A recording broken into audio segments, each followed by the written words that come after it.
Hello everyone, welcome to your hardly casual Pokemon Go State of the Game, featuring myself, John Carter, and on co-hosting duty is Kenny Hall.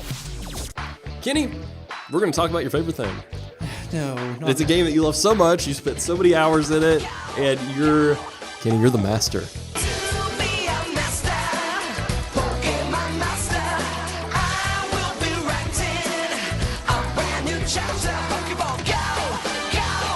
I'm not the master. Yeah, maybe you're not the master.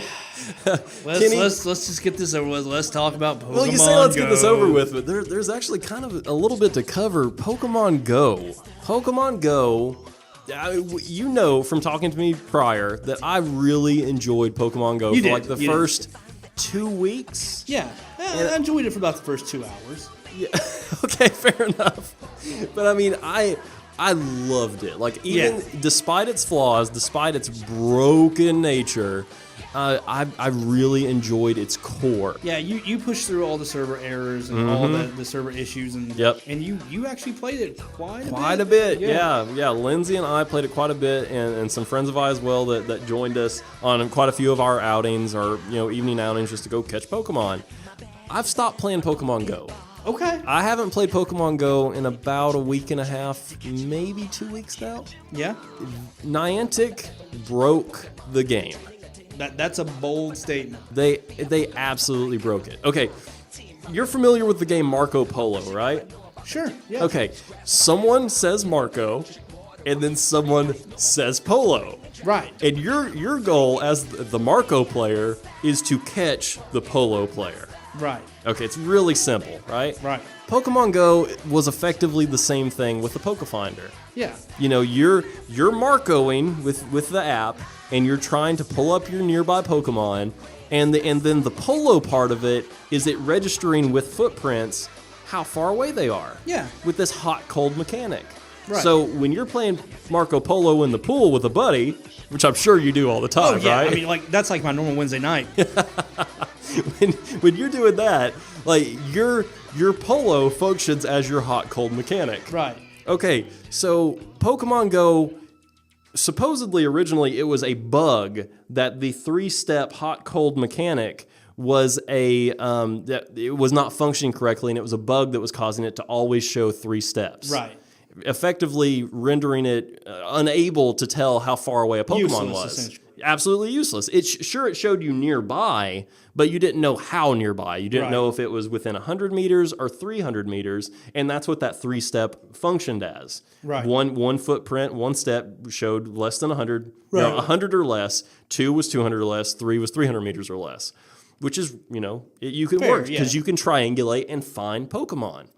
With the quote-unquote bug, it rendered it useless.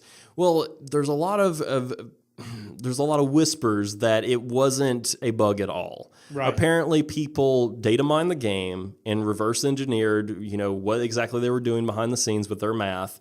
And it seems like Niantic simply turned off the Pokefinder to where it always displayed as 3 steps. They turned it off because of their server loads. Oh, really? Yes.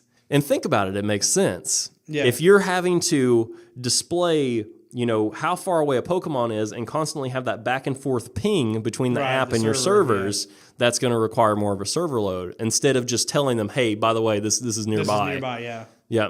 So it seems like it was rather nefarious in it. And the worst thing about all of the broken aspects of Pokemon Go is the lack of...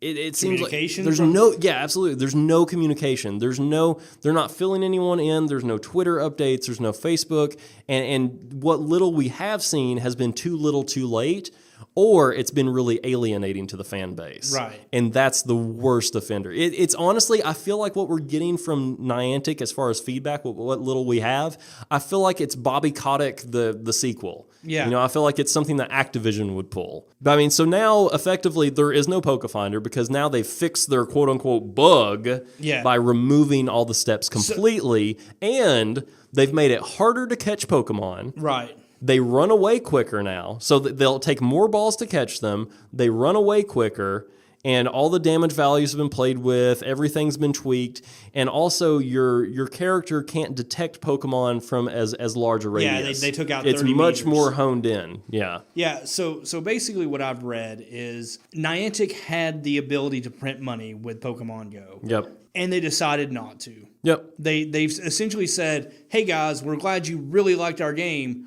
but we don't really want you to play it anymore. We don't want this to be special for you. Yep. We just want to take all the fun out of it." And that's the thing, like, as a developer, you're always going to have a rude vocal minority. And that's something that you need to be aware of. And no matter if you're developing games or software, no matter if you're ever creating anything for someone else, You have to have thick for skin. a mass audience, you're always going to have a vocal minority who's very rude and hateful. Yeah. But the thing is, if the majority of your players, or even a sizable portion or percentage of your people who are partaking of your product are complaining, you need to listen. Right. And not only do you need to listen, but you need to give feedback. You need to be vocal, because you're going to, once again, alienate them, piss them off, and they're going to move on. Yeah. Well, I hate to bring up business in this, but I work for a small plugin development company.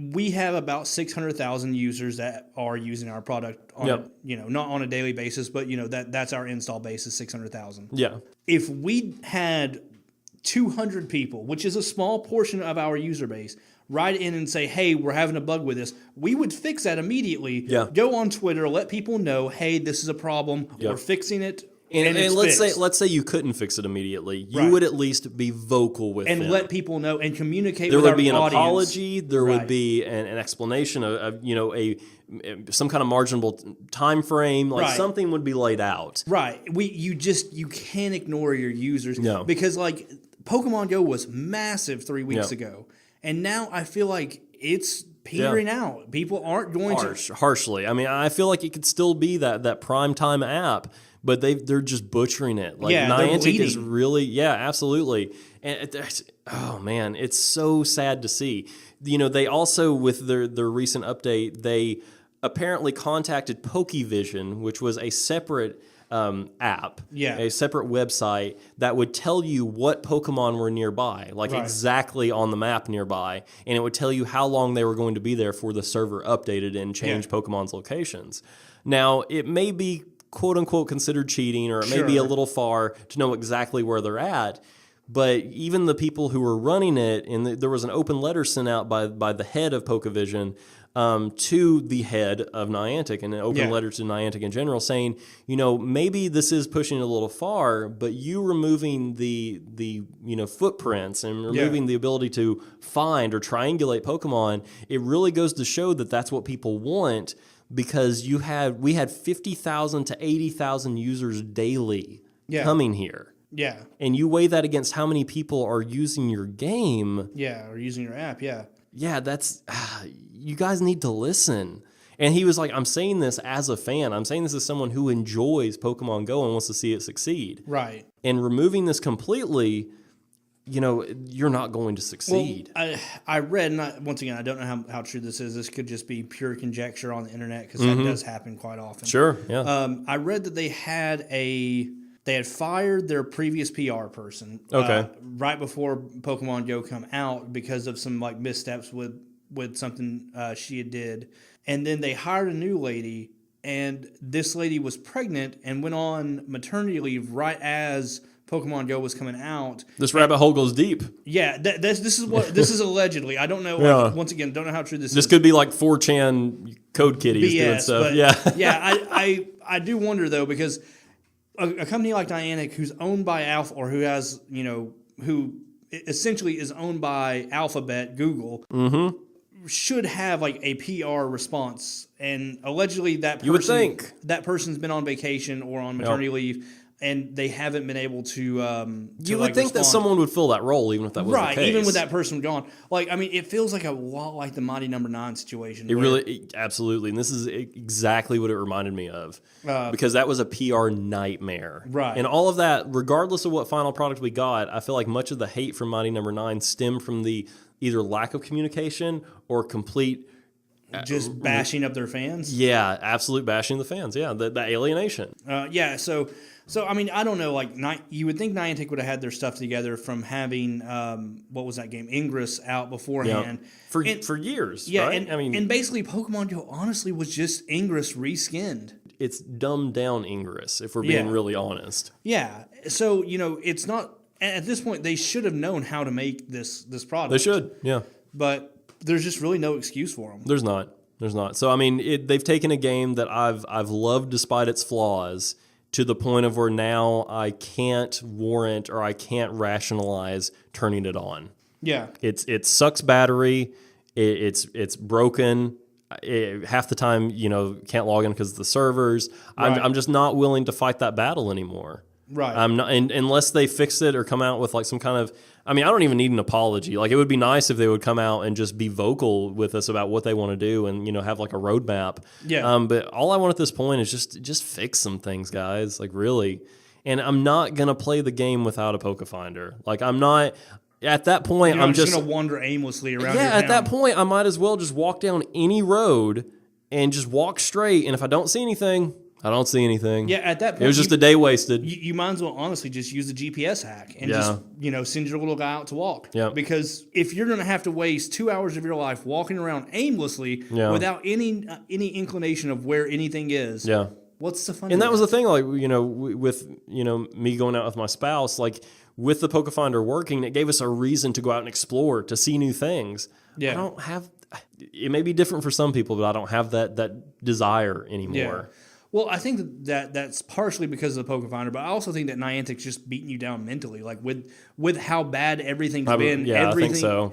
Everything about this game. It's a culmination of This game was primed for success, and literally they could have just printed money off this thing, and they're screwing it up so bad. Yeah. So what I've been playing on my phone to replace it is Digimon Heroes. Okay. Nice. Which, I mean, just a short little shout out to it. I recommend it. It's kind of Puzzle and Dragons with cards and with Digimon. Okay, you sold me. I mean, I've been playing a little bit of Digimon Cyber Sleuth, so yeah, it's just super light, easy to go to. I mean, of course it has a cash shop, but there's no reason to use anything in the cash shop. It's not as ham-fisted a cash shop as Pokemon Go. It's just something I can just super light pull up, level up my Digimon, go into like a little battle where it's going down It's Puzzles and Dragons. Okay, that's all there is to it, but with cards. Cool. Yep. And that's been it for the Pokemon Go Gaming Minute. Thanks everyone for joining us. Over and out.